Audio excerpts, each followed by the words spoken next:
सस्ती सेवा और आनंदित सेवा है सारी समस्या का हल। एक लोटा जल है। अब लोग समझ गए कि अब फालतू का पैसा इधर उधर नहीं, अपना लोटा भर के जल उठाओ, शिव के मंदिर जाओ।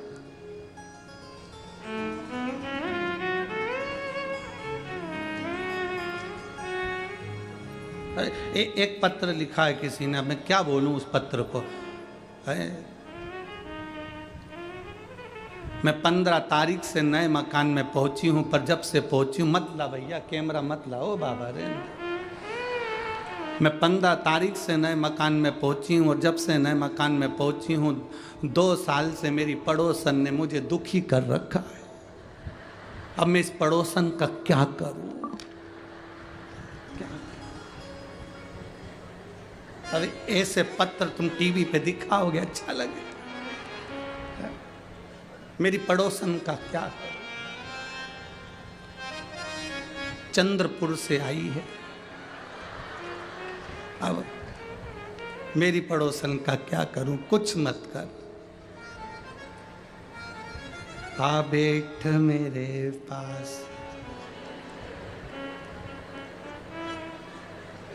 करोगे क्या? क्या करोगे तुम?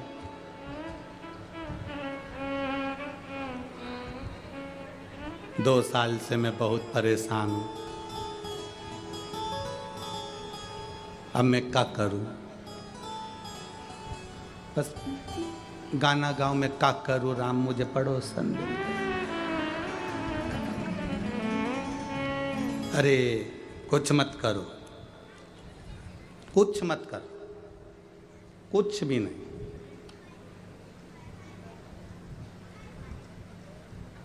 केवल अपना एक लोटा जल उठाओ, शिव के मंदिर जाओ। जब तुम्हें दरवाजे पर वो खड़ी मिल जाए, प्रेम से श्री शिवाय नमस्तुभ्यम कहो, उसके चरणों को प्रणाम करो, क्योंकि वो भी शंकर जी के परिवार का ही कोई अंश होगी। नमन करो और एक ना एक दिन उसके दिल में श्री शिवाय नमस्तुभ्यम आएगा और तेरा इतना प्रेम बढ़ेगा कि तू उसके बिना नहीं रह पाएगी। प्रेम दीजिए। हम प्रेम देना नहीं जानते। कई लड़का लड़की ऐसे हैं जिनका संबंध पक्का हो जाता है, शादी के पहले तो इतना प्रेम देते हैं, मैं तेरे बिना नहीं रह सकता। रात के 3-3 बजे तक बात करे, होटल पे मिले, गाड़ी पे फिरे, सब दूर जाए आए, उसके बिना रह नहीं सके। और ना जाने वो कौन सी एक प्री वेडिंग, हाँ ऐसा कुछ होता है, और उसमें जाके फोटो भी खिंचवा लें, एक दूसरे पे कंधे पे हाथ रख के, नहीं ऐसे नहीं वैसे, राम जाने वो तो कजन क्या क्या भगवान जाने हो। तो अब इतना तेरा प्रेम था, इतना प्रेम और इतना प्रेम, इतना प्रेम, इतना प्रेम, और शादी के केवल 2, 4, 6 महीने के बाद मेरी तो किस्मत फूट गई थी।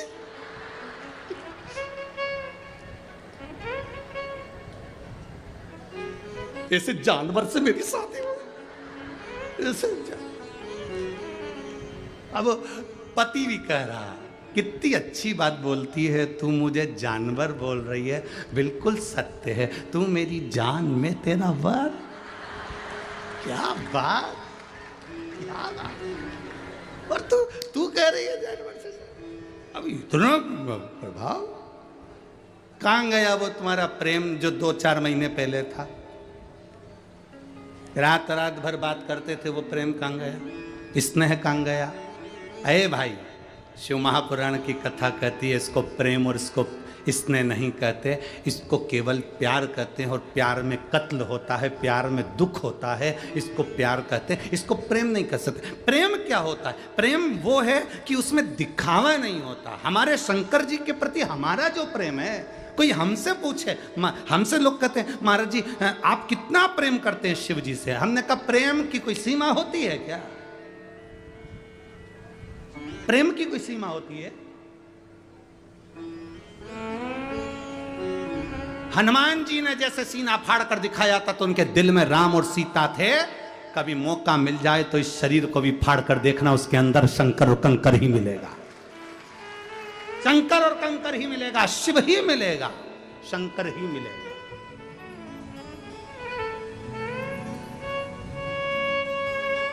शिव शिव है, औघड़ी औघड़ी है, शंभु शंभु है,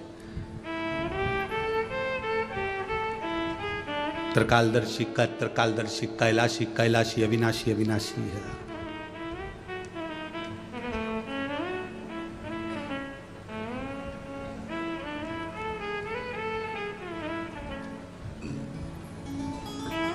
बस पहचान के नेत्र चाहिए।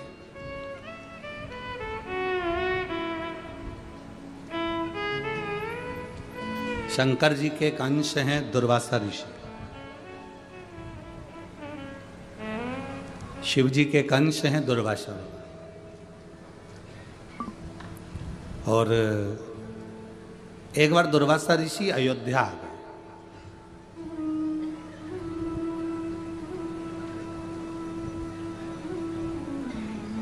दुर्वासा ऋषि अयोध्या में आए तो उन्होंने, अयोध्या में आने पर उनको राम जी महाराज को सूचना मिली कि दुर्वासा बाबा आए। सबको मालूम था कि दुर्वासा ऋषि को क्रोध बहुत आता। दुर्वासा बाबा को क्रोध आता है, ये सबको मालूम, सबके स्मरण में है कि इनको क्रोध आता। दुर्वासा ऋषि अवध आए, अयोध्या आए।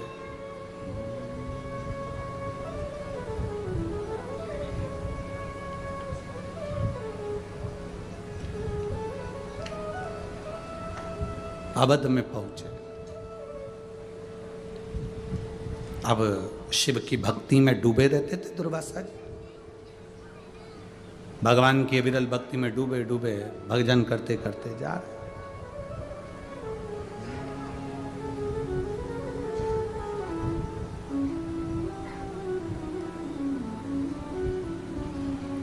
शिव भोला भंडारी रे पगले, शिव भोला भंडारी रे जपले, शिव भोला भंडारी जपले, शिव भोला भंडारी जपले। तन पिंजरे को छोड़ कहीं ना, पिंजरे को छोड़ कहीं ना, तन पिंजरे को छोड़ कहीं ना, तन पिंजरे को छोड़ कहीं ना, उड़ जाए ना प्राण परिंदा रे, भज भोला भंडारी रे भगले, भज भोला भंडारी, भज भोला भंडारी, भज भोला भंडारी।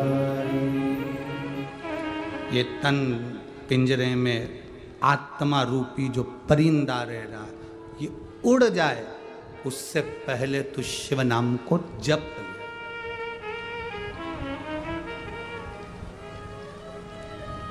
और तन पिंजरे को छोड़ कहीं ना, तन पिंजरे को छोड़ कहीं ना, उड़ जाए ना प्राण परिंदा रे, भज भोला भंडारी रे पगले, भज भोला भंडारी, ओ भज भोला भंडारी पगले, भज भोला भंडारी, भज भोला भंडारी रे पगले, भज भोला भंडारी, भज भोला भंडारी रे पगले, सब गाइए, भज भोला भंडारी,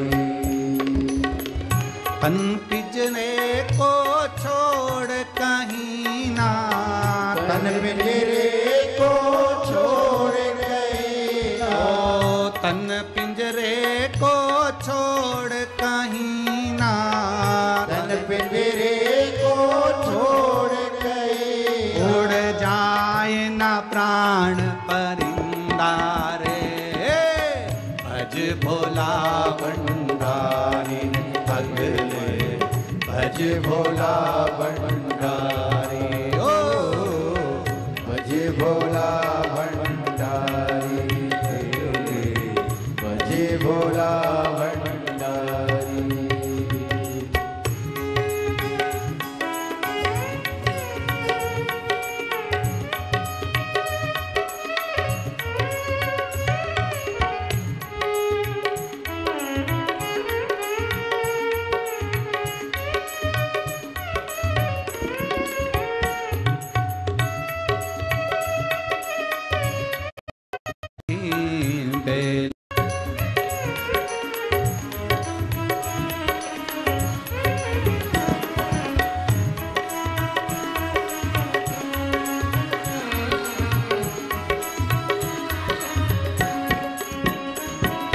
तन पिंजरे को छोड़ कहीं ना, तन पिंजरे को छोड़ कहीं ना, तन पिंजरे को छोड़ कहीं ना, तन पिंजरे को छोड़ कहीं, उड़ जाए ना परिंदा रे, भज भोला भंडारी भज भोला भंडारी, भज भोला भंडारी, भज भोला भंडारी।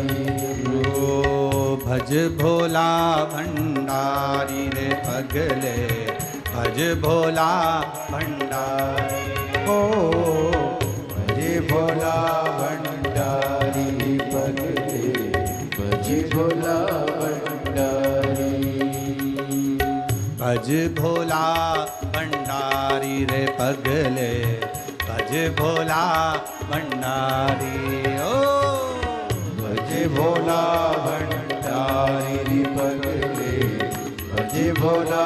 और हाथों से भज भोला भंडारी रे पगले, भज भोला भंडारी, भज भोला भंडारी पगले, भज भोला भंडारी, भोला भंडारी रे पगले, भज भोला भंडारी, भज भोला भंडारी रे पगले, भज भोला भंडारी। हार हार महा।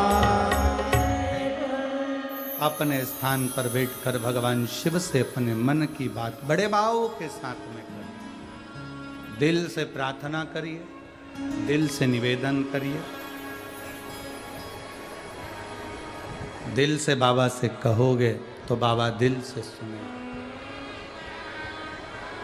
हृदय से बाबा से प्रार्थना, जहाँ जगह मिले वहाँ बैठकर आनंद के साथ बड़े भाव के साथ में कहिए।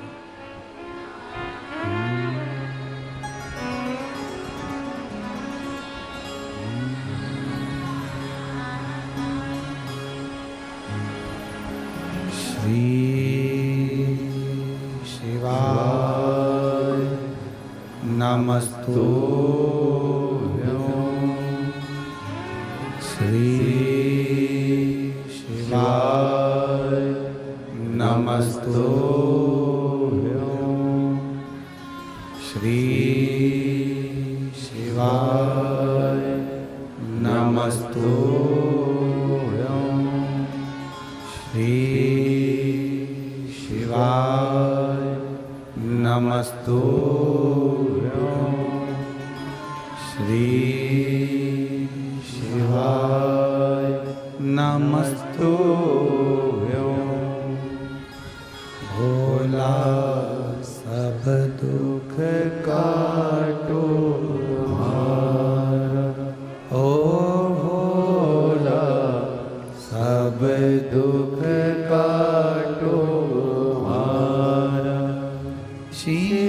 शंकर जपूं तेरी माला, भोले बाबा जपूं तेरी माला, भोला सब दुख काटो मारा। ओ भोला सब दुख काटो मारा। वेश है मंगल मंगलकारी, वेश है मंगल मंगलकारी। शमशान वासी हमारा, शमशान वासी हमारा। ओ भोला सब दुख काटो मारा।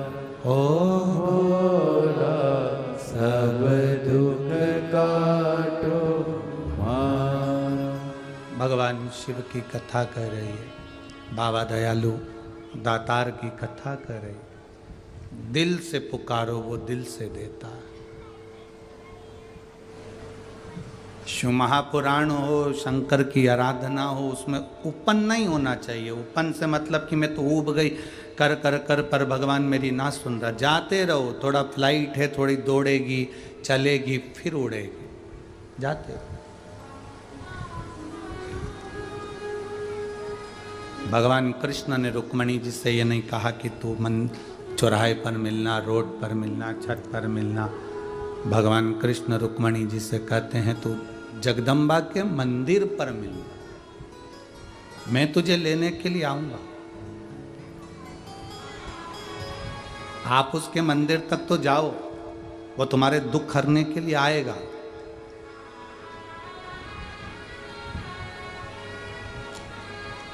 आप उसके द्वार तक तो जाओ, वो आपको मिलेगा, जरूर मिलेगा।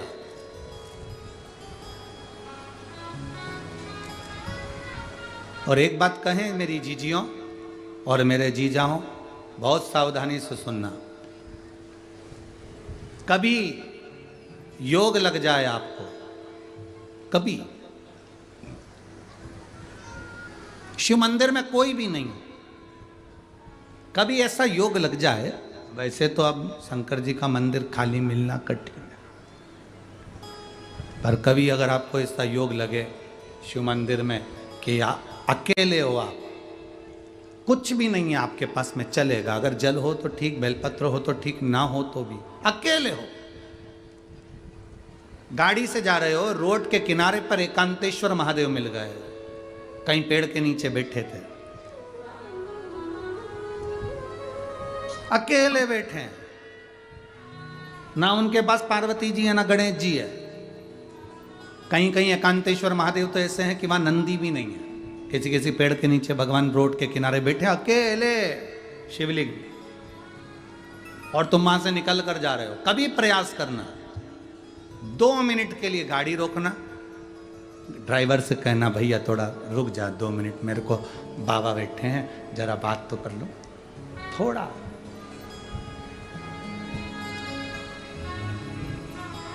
रोको जरा, रोको, 2 मिनट रोक कर उसके पास बैठकर, कुछ भी नहीं होना, कुछ भी नहीं, थोड़ा सा सफाई कर देना, बैठकर दिल से कह देना बहुत दुखी हूं बाबा, पर मेरे महाकाल राजा, ओ मेरे महाकाल राजा, ये दिल, मन, चित्त, बुद्धि, परिवार, सब कुछ आप पर सौंप दिया है। अब मेरी जिंदगी के निर्णय मेरे महाकाल राजा आपको लेना है, और मैं जानती हूं आप मुझे गिरता हुआ नहीं देख सकते, क्योंकि आप काल अधिपति हो। विनय करो, बैठकर बात करो, प्रार्थना करो, थोड़ी देर बैठकर श्री शिवाय नमस्तुभ्यम जरा जम के बोलो एक बार, श्री नमस्तुभ्यम। दिल से बोलो उसको। जब आप हम और एक साथ बाबा से प्रार्थना करें, वो क्यों ना सुने।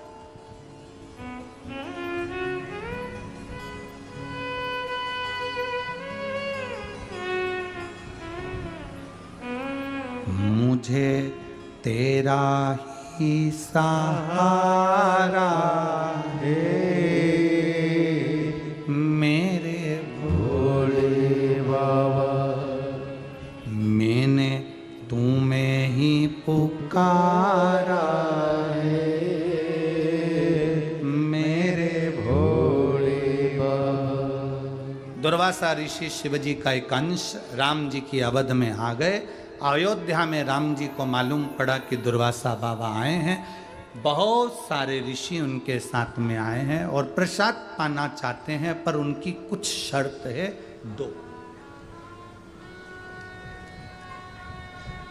दो शर्तें हैं उनकी।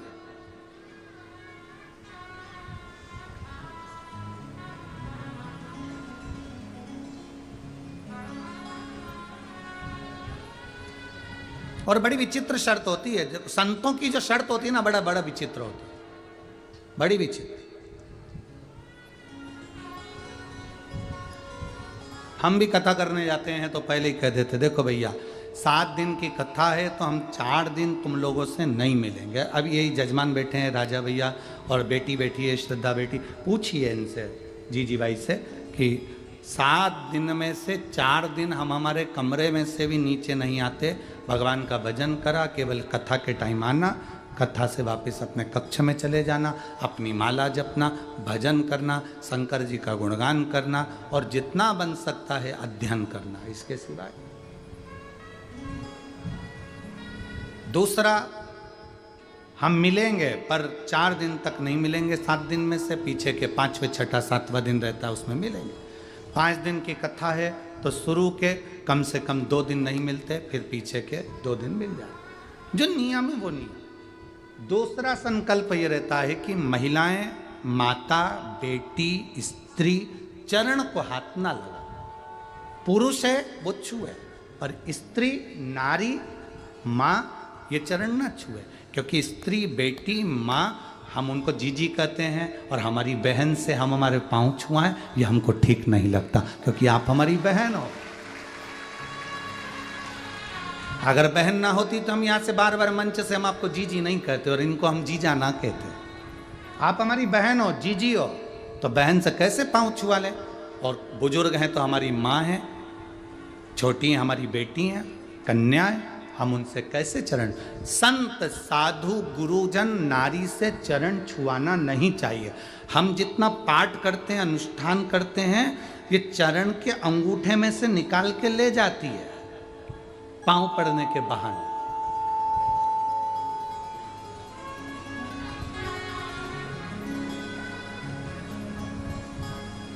चलो एक बात बताओ, जब गुरु तुम्हारे दरवाजे पर आते हैं तो तुम उसका सिर धोती हो कि चरण धोती हो? जम के बोलो जरा। अब क्यों धोती हो? तुम्हें क्या पड़ी कि गुरु जी का चरण दो, माता पिता के चरण दो?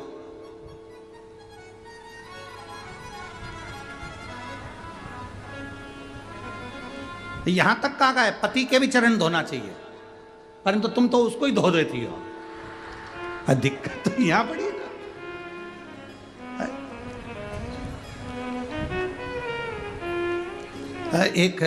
एक पत्नी बाथरूम में से नहा के बाहर निकली, पति नहाने के लिए गया। नहाने के लिए गया तो पत्नी ने कहा, सुनो बाथरूम में कपड़े पड़े हैं,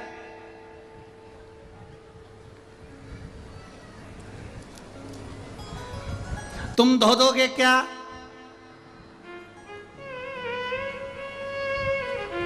नहीं तो बाद में मैं धो दूंगी। अब पति डिप्रेशन में आ गया, बाद में तुम कपड़े धो दोगे क्या? नहीं तो बाद में मैं धो दूंगी।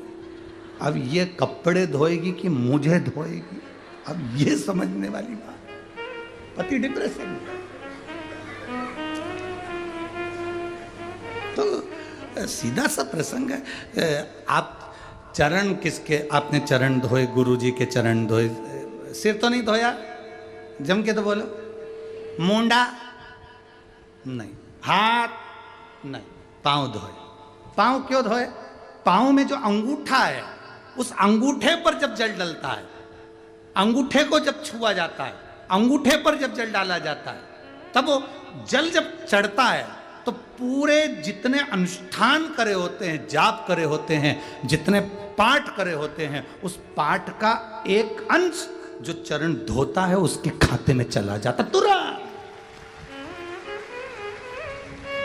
टच और मिला। मेरी माताओं से निवेदन, मेरी जीजियों से निवेदन, कभी नहीं, संतों के, गुरुजन के, आपको चरण छूना है, आपकी सास के छुओ, ससुर के छुओ, पति के छुओ, कोई घर का बड़ा है, बुजुर्ग है, उसके छुओ, पर हमको अच्छा नहीं। हमारा नियम है, जो नियम है, भगवत भजन करो खूब प्रेम से। आप दूर खड़े होकर हमसे बात करो, श्री शिवाय नमस्तुभ्यम, चिल्ला के बोलो, हम भी बोलेंगे चिल्ला के,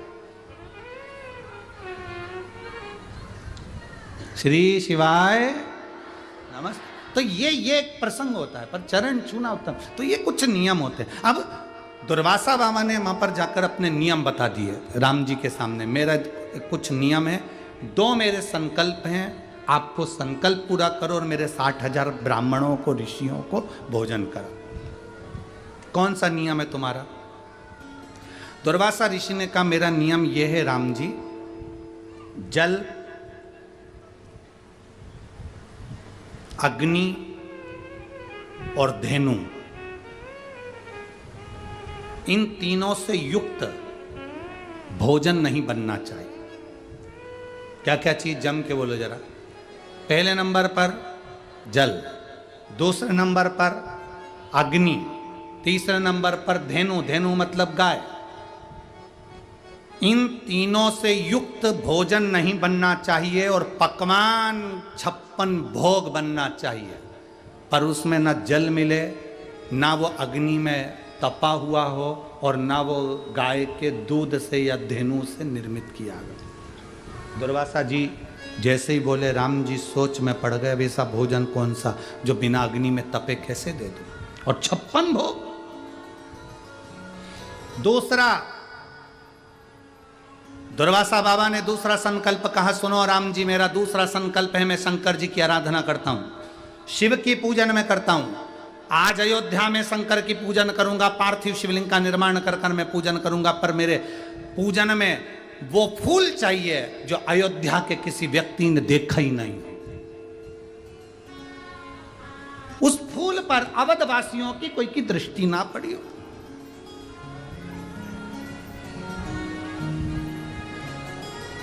अब हम जा रहे हैं, आपको मंजूर हो तो हम रुकें, नहीं तो हम हमारे दूसरी जगह जाएं। राम जी ने कहा, हमारे यहाँ से कोई भूख आ जाए अच्छी बात नहीं है, आप बिल्कुल भोजन करिए। तो दुर्वासा जी ने कहा, हम सरयू स्नान कर कर आते हैं, तुम तैयारी करो। दुर्वासा जी 60,000 ऋषियों को लेकर सरयू जी का स्नान करने चले गए, और राम जी महाराज ने लक्ष्मण जी, भरत जी, शत्रुघ्न जी सबको आमंत्रित करा, जल्दी आओ। तुरंत हनुमान को बुलाया, जल्दी आओ। तुरंत भीड़ लग गई है राम राज्य में, आज अवध में भीड़ पड़ी हुई है।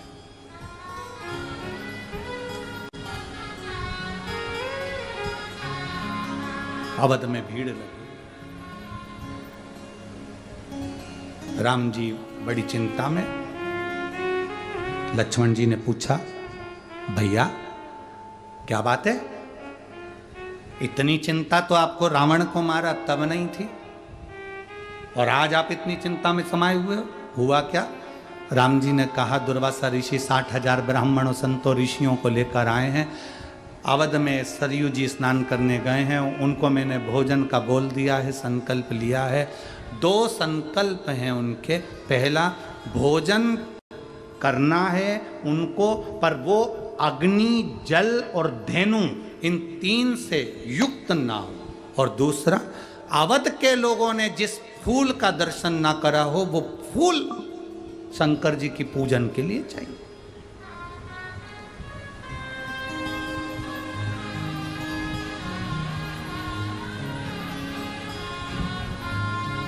और बहुत सावधानी से सुनना, यह कथा पहली बार शिव महापुराण के इस प्रसंग में स्मरण में आई है कि वो कौन सा फूल, वो कौन सा पुष्प होता है जिस पुष्प के चढ़ा देने से शंकर भगवान पर अगर कोई व्यक्ति ने ला कर दे दिया, जो लाया वो, जिसने छुआ वो, जो चढ़ा रहा है वो, उसके परिवार में बल उत्पन्न होता। बल मतलब वो टूटता नहीं है जल्दी, डिप्रेशन में नहीं आता, टेंशन में नहीं आता, उसके अंदर इतना बल आ जाता है कि वो 50 से भी भिड़ सकता है। वो दुख से घबराता नहीं है, वो कष्ट से घबराता नहीं है। वो पुष्प, एक पुष्प, उसकी गणना यहां पर आई। राम जी ने लक्ष्मण जी से कहा पता करो कि अब क्या करा जाए, पता करो।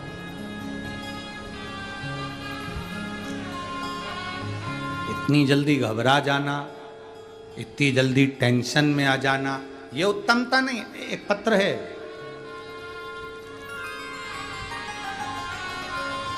मैं पायल मोहित बोरा, जैन,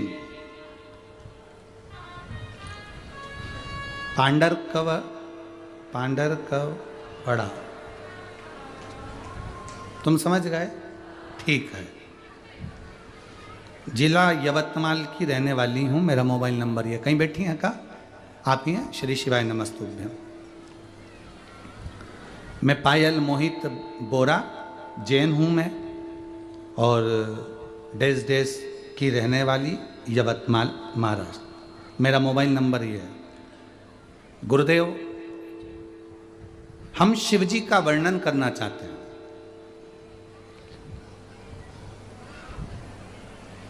शिव है क्या और शंकर की कृपा क्या महत्व वर्णन करूं गुरुदेव। मेरी मां के घुटने में तकलीफ थी, कई साल हो गए थे।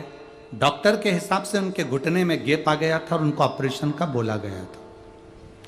पर जब ऑपरेशन का बोला गया पर वो ऑपरेशन कराना नहीं चाहती थी, तब मेरी मां ने शिवजी को 1 लोटा जल चढ़ाना प्रारंभ करा और शिवजी को चढ़ाया हुआ जल पीना प्रारंभ करा, बेलपत्र खाना प्रारंभ करा। आज मैं बाबा को धन्यवाद देती हूँ कि मेरी माँ को डॉक्टर को दिखाया तो ऑपरेशन की जरूरत नहीं है, वो आराम से चल सकती हैं, बैठ सकती हैं, उठ सकती हैं।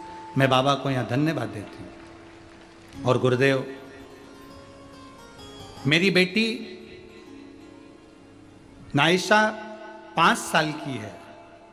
3 साल से उसने अन्न नहीं खाया, अन्न का दाना भी नहीं खाता, ना चॉकलेट, ना रोटी, ना चिप्स, ना कुरकुरा, ना कोई सामग्री उसके मुंह में जाता है। पता नहीं क्यों हमने उसको डॉक्टर को दिखाया तो उसकी आहार नली में थोड़ा सुकड़ी हुई बात आई। अब करें तो करें क्या कर सकते हैं। सोनोग्राफी में कराया तो गले की उसका जो नली है वो सुकड़ी हुई बात आई। तब मन में शिव महापुराण के प्रति लोगों के मुख से सुना था, हम जैन हैं, कैसे एकदम विश्वास करें।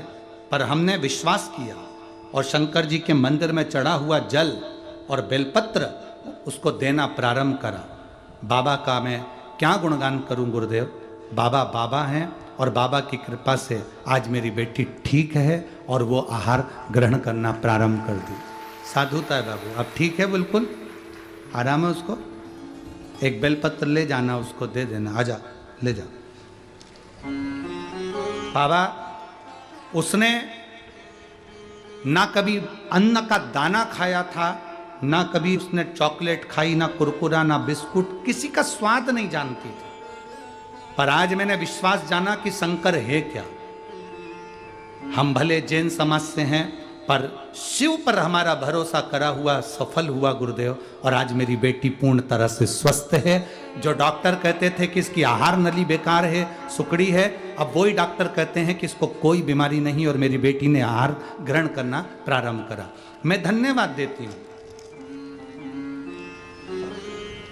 बाबा, शिव की कृपा हुई। जायसवाल जी, आपको भी इन्होंने धन्यवाद दिया है। श्रद्धा दीदी को भी धन्यवाद दे रही हैं कि हमारे को कथा सुनने का मौका मिला और बाबा के सामने आने का मौका मिला। साधुता। श्री शिवाय नमस्तु। शिव तत्व है शंभु औघड़ी।